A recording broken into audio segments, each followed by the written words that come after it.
Dacă nu ați învățat până acum, stați departe de site-urile de dating, prea mulți criminali pe acolo.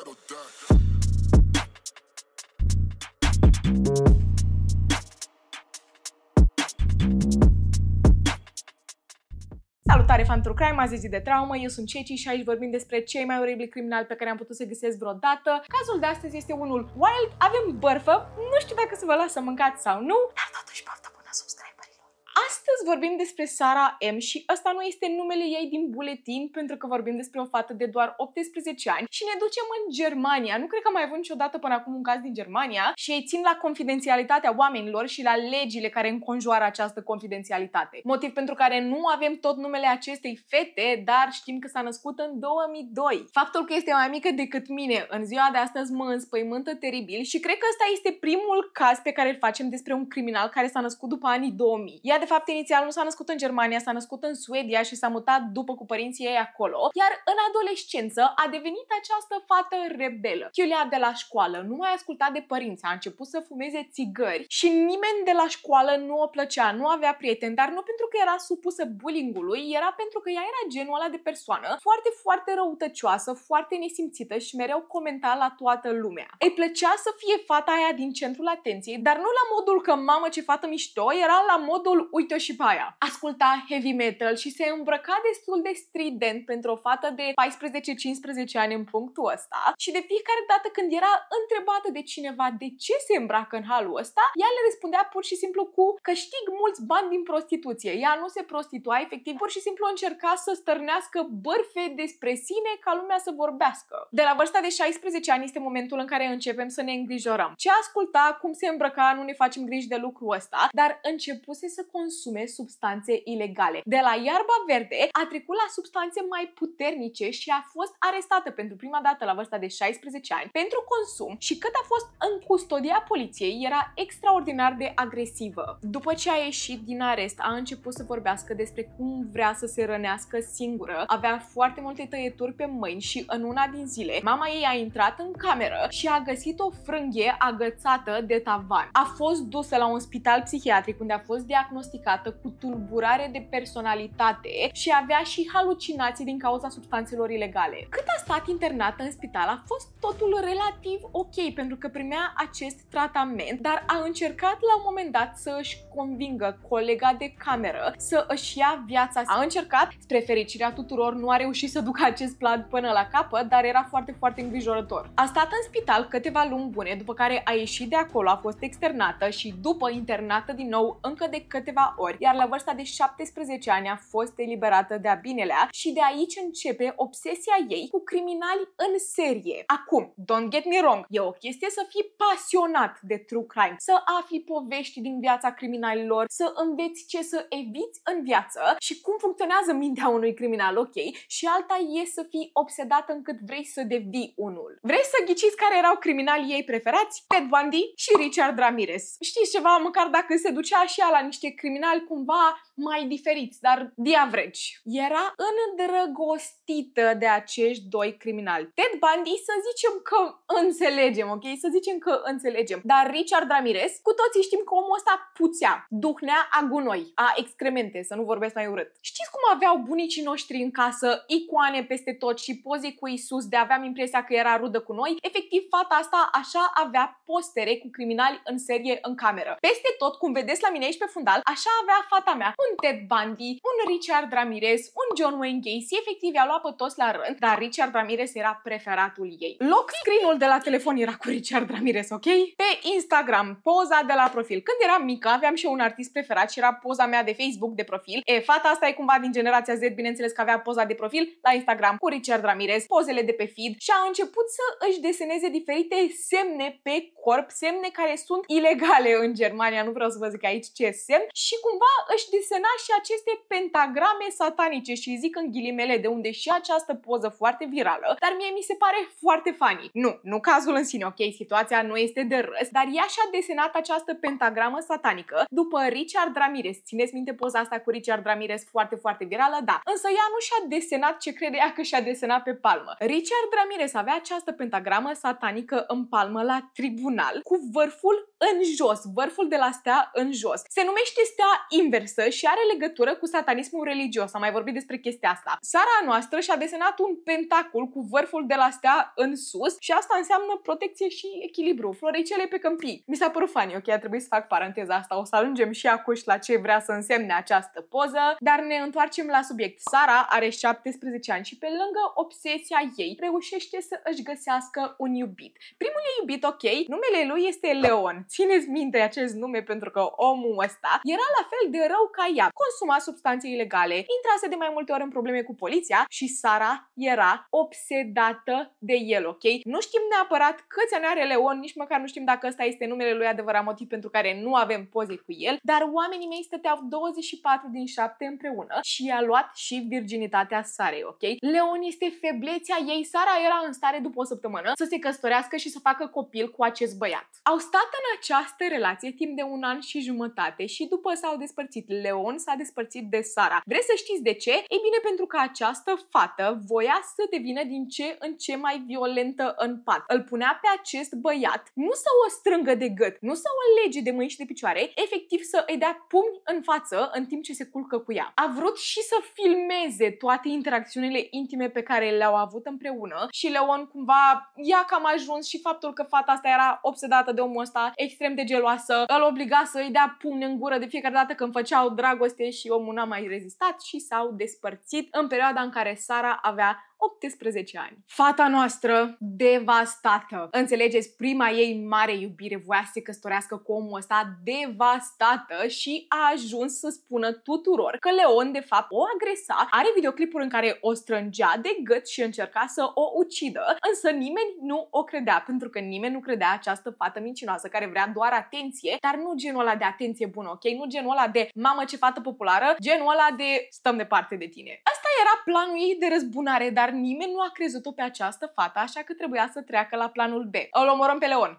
Da, ăsta era planul B și după ce îl omorăm pe Leon, omorăm toți libidinoșii din Germania. Da, ăsta era planul perfect, fata mea. Haide să-l punem la cale. Suntem în anul 2021, acum 4 ani de zile, în aprilie mai exact. Sara noastră din nou încă n-a făcut 19 ani. Trebuie să își pună planul în aplicare și are o prietenă, numele ei este Francisca, ok? Francisca noastră era cu câțiva ani mai mare decât Sara și s-a dus cu ea la un magazin ca să o ajute să își cumpere un cuțit de vânătoare. Da, the weapon of choice în această țară, pentru că nu știu dacă în Germania poți să cumperi arme, gen arme cu gloanțe, piu-piu-piu, ați înțeles o idee. Avem acum acest obiect ascuțit, trebuie să punem un plan în aplicare, ok? Căutăm pe Google. Da, asta este soluția, Sara, să căutăm pe Google. Cât durează ca un om să rămână fără suflare după ce îl găurești în gât cu un obiect ascuțit? Cât durează ca un om să rămână fără suflare după ce îl găurești în plămân? Care e cel mai bun mod prin care poți deveni un criminal în serie? Acum, Sara, dacă vrei să devii cel mai prolific criminal în serie din lume, cred că primul pas e să nu cauți pe Google cum să devii unul. În căutarea ei a dat de criminalul cu cele mai multe capete. N-am vorbit niciodată despre el, a făcut 250 de victime, numele lui este Harold Shipman și lăsați-mi în comentarii dacă vreți să vorbesc vreodată despre el. Și în momentul în care a auzit de acest bărbat, ok, cele mai multe victime, ea voia să fie următoarea persoană care bate acest record. Sara i-a scris Francisca următorul mesaj: cel mai prolific criminal în serie a ucis 250 de victime. Eu vreau să ucid mai multe. Avem arma, avem targetul de victime. Acum cum le ademenim? Site-uri de dating. Nu avem Tinder, printr-o minune nu avem Tinder. Nu știu dacă nu este atât de cunoscut în Germania sau nu, dar avem Badoo și mai este unul care este numit mysugardaddy.com. Am încercat să-l caut, nu prea am reușit să dau de el, cred că și-a schimbat între timp numele, dar pe ăsta îl folosea în 2021, iar fata mea și-a făcut niște poze foarte sexy în oglindă. Nu pot să vă mint, fata asta chiar arată bine, ok? Fata asta arată ok, average girl dacă mă întrebați pe mine, dar în momentul în care această fată intră pe site-uri de dating, știm cu toții că toți libidinoșii o să o atace. Și asta voia, ok? Asta voia. Fata mea, Sara, și-a pus în descriere următoarea chestie: o bisexuală virgină de 18 ani care caută aventuri și are o pasiune pentru BDSM. BDSM este un fetiș în pat legat de dominare, durere, picioare, legături de mâini, picioare, legături, legat de mâini și de picioare, ați înțeles voi ideea? Și întrebarea mea este, cum zici că ești o virgină dacă ești pasionată de BDSM? Cum zici că ești pasionată de BDSM dacă ești o virgină? Gen, e o întrebare chiar foarte serioasă, nu înțeleg cum bărbații au pus botul. Username-ul ei pe aceste site-uri de dating era următorul: Domina Cherry, adică cireșica dominantă. Acum, eu nu zic că bărbații care i-ar fi scris erau niște bărbați inocenți care căutau să aibă grijă de această fetiță și să intri într-o relație inofensivă, pentru că nu citești descrierea și ești mamă, da, wife material. Sute de mesaje, bineînțeles, la ce ne așteptam, și pentru următoarele 3 zile Sara a început să vorbească cu toți dubioșii. Voia să își găsească victimele perfecte, bărbați care meritau, mai exact bărbați libidinoși, nu trebuiau să aibă copii, ok, avea cumva puțină milă acolo, nu voia să lase pe nimeni fără tată și voia neapărat ca acești bărbați să aibă o mașină, că ea nu merge pe jos nicăieri, nu ia trenul nicăieri, până în niciun loc. Acum, nu poți să scoți feminista din mine, ok? Oricât de libidinos ești, meriți pe închisoare, meriți să fii huiduit, dar nu meriți să fii găurit cu un obiect ascuțit pentru fanteziile unei fete de 18 ani. O să vă citesc câteva conversații cu câțiva dintre acești bărbați. În total au fost 224 de bărbați cu care a conversat fata asta în 3 zile, dar primul bărbat cu care a vorbit era Sam și Sam, din al doilea mesaj, a întrebat-o dacă a avut vreodată experiențe cu bărbați mai în vârstă. Iar Sara, domina ceria noastră, mă scuzați, a spus că da, a întreținut la un moment dat relații intime cu un bărbat de 28 de ani. 28 de ani nu e atât de bătrân, dar în fine. Sara a și menționat că ea nu se ferește de absolut nimic în pat și că îi place să domine. Din primele 3 cuvinte din descriere a menționat că este virgină. Eu nu pot să înțeleg, chiar nu pot să înțeleg. Anyhow, Sara își programează o întâlnire cu Sam pe 3 mai. Suntem la sfârșitul lunii aprilie. Sunteți cu mine, sunteți cu mine. Avea să întâlnească cu Sam în câteva zile pe 3 mai. În același timp, cât aștepta întâlnirea cu Sam, Sara programează un alt date cu un bărbat pe nume Murad. El i-a dat direct mesaj, deci ăsta a fost primul mesaj pe care l-a primit Sara de la acest bărbat. Sper că ai o zi mișto. Când ne întâlnim, gagico? Ce s-a întâmplat cu bună, ce faci? Vrei să ne întâlnim? Poate ai o zi liberă să ne întâlnim? Nu. Când ne întâlnim. Ok. Sara i-a spus, în orice zi după 3 mai au programat întâlnirea pe 4 mai. Efectiv, o întâlnire după alta. Murad i-a răspuns, n-am terminat conversația, mă scuzați. Murad i-a răspuns și i-a zis, ok, facem în mașină. Sara, în schimb, avea un alt plan. Ea le-a spus tuturor bărbaților de această cabană în pădure retrasă unde nu locuiește nimeni și dacă se duc acolo și fac dragoste sălbatică, nu o să-i audă nimeni, deloc suspect, ok? Sigur, fata asta nu vă duce acolo ca să vă... Sigur, da. Dar acești bărbați, ok, trebuie să înțelegeți că vorbim despre această fetiță de 18 ani care pur și simplu pare că caută să facă dulce dragoste nebună cu alți bărbați. Automat bărbații ăștia au în cap acea maimuță care dă din palme, știți? Da.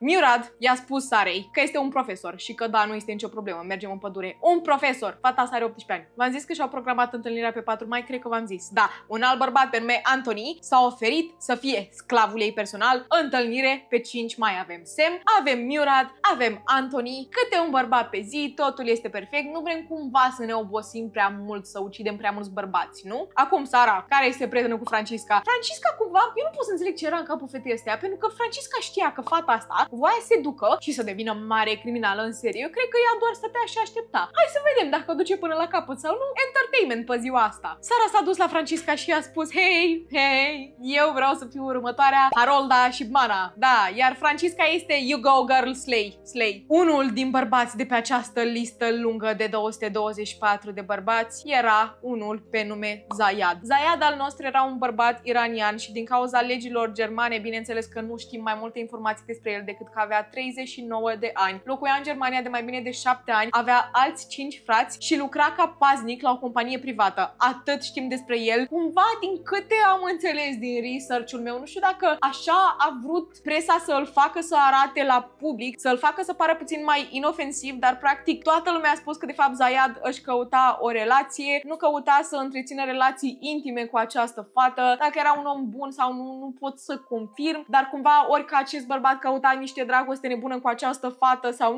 nu merita să moară, e clar, am mai zis asta, nu? Da, am mai zis. Iar în aprilie 2021, Zayad al nostru stătea liniștit pe un site de dating, aparent își căuta o relație serioasă, să vorbească cu o femeie, cu o fată drăguță, nu știm neapărat, și dă de domina Cherry. Poate că acest bărbat era un om bun. bun, ok? Poate că acest bărbat era un om bun. Dar în momentul în care tu ai 40 de ani și dai de această fată de 18, deja pentru mine nu mai ești un om bun. I said it. Îmi pare rău. Asta este părerea mea proprie. Puteți să aveți altă părere? Lăsați în comentarii, vă rog.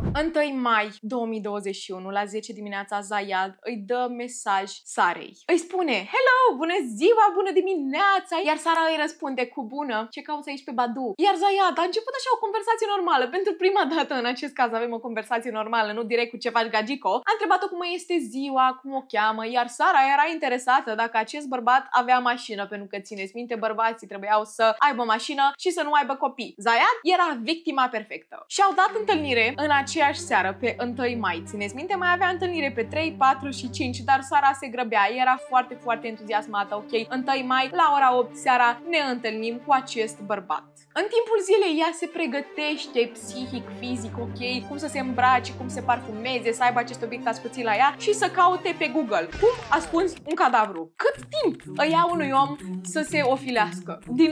Din nou, dacă vrei să devii un criminal bun, nu cauți pe Google cum să fii un criminal bun. La 7:30 seara, Sara o sună pe Francisca, dar Francisca nu răspunde, așa că îi lasă un mesaj vocal. Mă duc să-mi omor prima victimă, sunt entuziasmată, urează-mi noroc. Și după începea să imite niște sunete de parcă înjunghe pe cineva. Supărată că poate Francisca nu va asculta acel mesaj vocal și face ca mine, că am mesaje vocale de acum 3 ani de zile pe care încă nu le-am ascultat, ok, do not judge me, îi trimite și un mesaj pe WhatsApp în care îi scrie: sunt foarte entuziasmată, urează-mi noroc. Până să ajungem la ce s-a întâmplat cu Sara și Zayad, trebuie să fac o paranteză și să vă zic că Francisca, când a văzut mesajul, a început să se panicheze. Dar nu pentru că Sara avea să o omoare pe cineva, ci pentru că s-ar putea să intre ea în probleme din cauza acelor mesaje. Așa că ce face Francisca? Caută pe Google. Poți intra în probleme cu poliția dacă știi despre o tentativă de omor și nu faci nimic?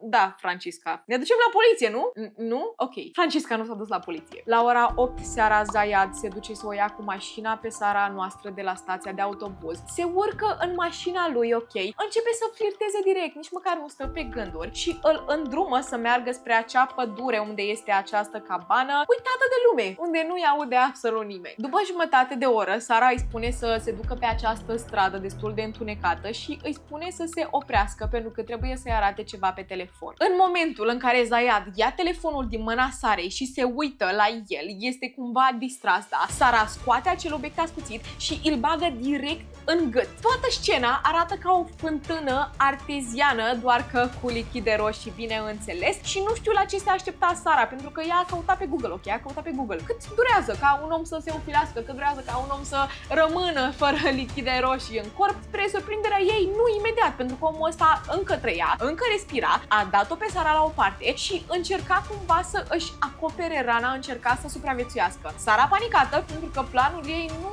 s-a dus cum și-a imaginat ea, ok? Sara panicată sare din mașină și fuge direct către cealaltă direcție. Zayad reușește să iasă din mașină, are mâna pusă peste gât de unde țășnea această stropitoare pe care nu putea nimeni să o oprească și reușește să se tărască către strada principală, care spre norocul lui nu era atât de departe. Reușește să o oprească în mașină și în această mașină sunt 2 oameni. Unul din acești oameni este o asistentă medicală. Care erau șansele?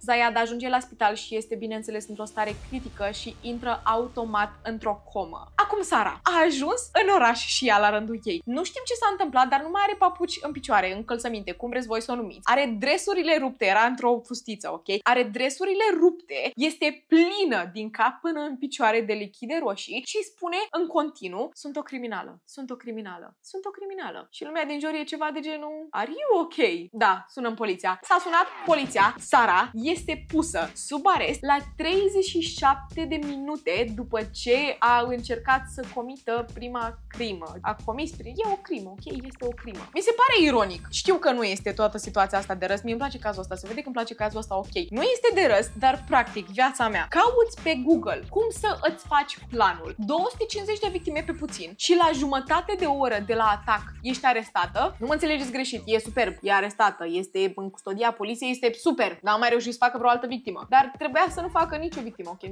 Dar Tu stai atâta să te chinui și ești arestată la jumătate de oră după. Fata mea e luată la întrebări. Sara, ce s-a întâmplat? Ok, de ce? De ce arăți în halul ăsta?